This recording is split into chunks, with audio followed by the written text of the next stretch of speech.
All right, welcome to The Explainer. Today, we're going to dive into a framework that really promises to take all the guesswork out of innovation and, believe it or not, turn it into a predictable science. Let's jump right in.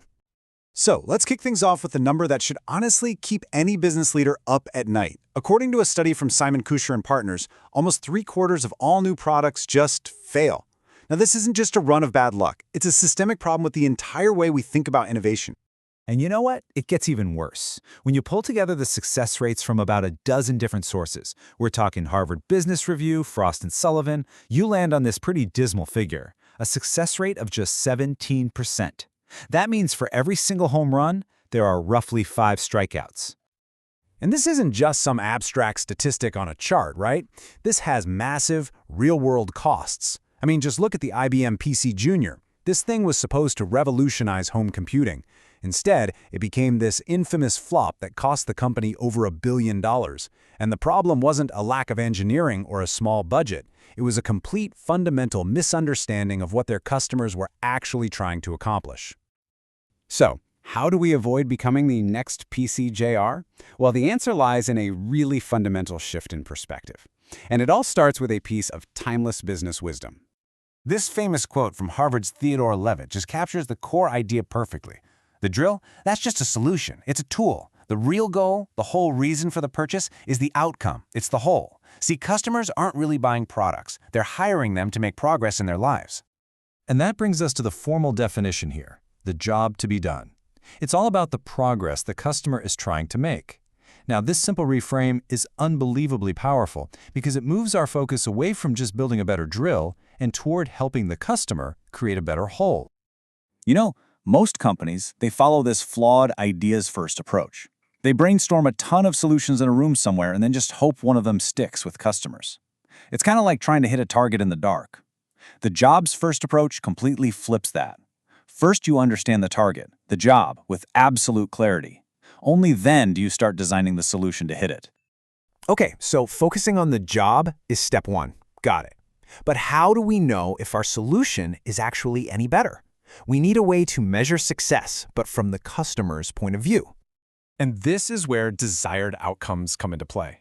Just think of these as the specific, measurable metrics that customers use to define a job well done.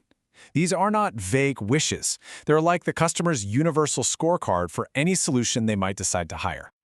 Let's make this really concrete with an example. So, for the job of listening to music, customers aren't thinking, oh, I need a better MP3 player. No, they're thinking about very specific outcomes, like I want to minimize the time it takes to create a playlist, or I need to minimize the chance the audio sounds distorted. When you know these specific metrics, you have a precise blueprint for what to build.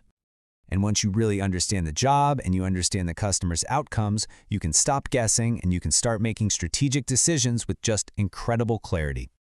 The fundamental truth here is that this framework gives you a simple formula for success. A new product or a new service will win in the market if, and only if, it helps a customer get their job done significantly better or more cheaply or, the holy grail, both.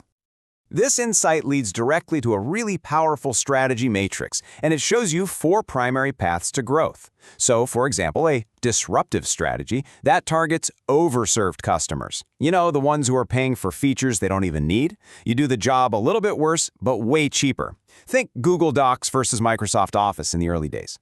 A differentiated strategy does the opposite. It does the job much better for underserved customers who are totally willing to pay more for a superior solution. So, we've got the theory, we've got the strategy, but how do you actually put all of this into practice? Well, it requires a disciplined, repeatable process. And that process is called outcome-driven innovation, or ODI. It's the engine that takes all these rich customer insights about their job and their desired outcomes, and it systematically translates them into successful products. And the results? Well, they pretty much speak for themselves. Remember that dismal 17% success rate for traditional innovation that we started with? Well, a formal study of companies that rigorously applied this ODI process, it revealed a completely different and, frankly, just an astonishing reality. An 86% success rate. I mean, just let that sink in for a second. That's not a minor improvement. That is a 5-fold increase. It is the difference between gambling and investing. This is exactly what happens when innovation stops being a game of chance and it starts becoming a science, all by focusing on the customer's job to be done. So after all of this, what's the single most important thing to take away from it all? Well, it's a fundamental shift in where you focus. The old way of thinking, being obsessed with your product, your solution, or even just being vaguely customer-centric, that is what leads directly to that 72% failure rate. It's because you're looking for answers in all the wrong places.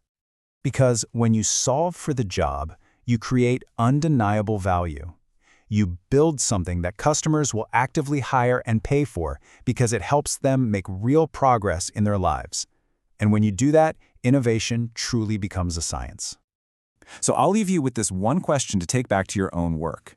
What is the real, underlying job that your customer is trying to get done? Answering that question with the kind of discipline we've talked about today might just be the key to unlocking your next great innovation. Thanks for tuning in.